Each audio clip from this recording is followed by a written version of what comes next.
The symbol for Pisces represents two fish. The dash in the middle implies that the fish, in one way or another, are connected.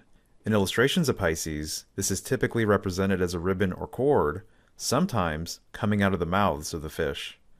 What I find fascinating is that this symbol has a relationship to the cross-section of a torus field, which looks like this. The torus field contains many advanced concepts and secrets, but for today, we'll be analyzing it through this basic perspective. Energy flows from inner to outer and loops back again in a cyclical fashion. This dynamic can be found all over the natural world. As an example, trees follow this basic framework. Branches fan up and outward, while the roots mirror this dynamic, only downward and underground. Due to this relationship, I'm inclined to think that the concept of a world tree is likely a reference to the magnetic field of Earth, whose trunk represents the North Pole, or axis mundi. The next sign after Pisces is Aries, which fits snugly within a torus field as well. This makes sense given the fact that Aries can represent the beginning of a cycle, the same way it ushers in a new astrological year at the spring equinox. Its symbol has the likeness of a ram or sprout, and is a depiction of the energy generated from a toroidal field. After Aries comes Taurus, which shares the namesake of the torus field, and for good reason.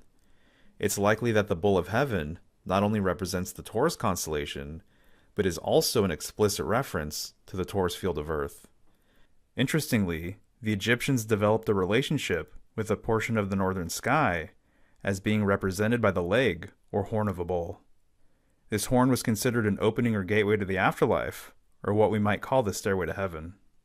Mainstream science would call this horn the cusp or opening of our magnetic field, which in part is responsible for the stunning northern lights. Adding to that, the upper cusp of the torus field reminds me a lot of the Pisces constellation, which depicts two fish leaping from the same stream.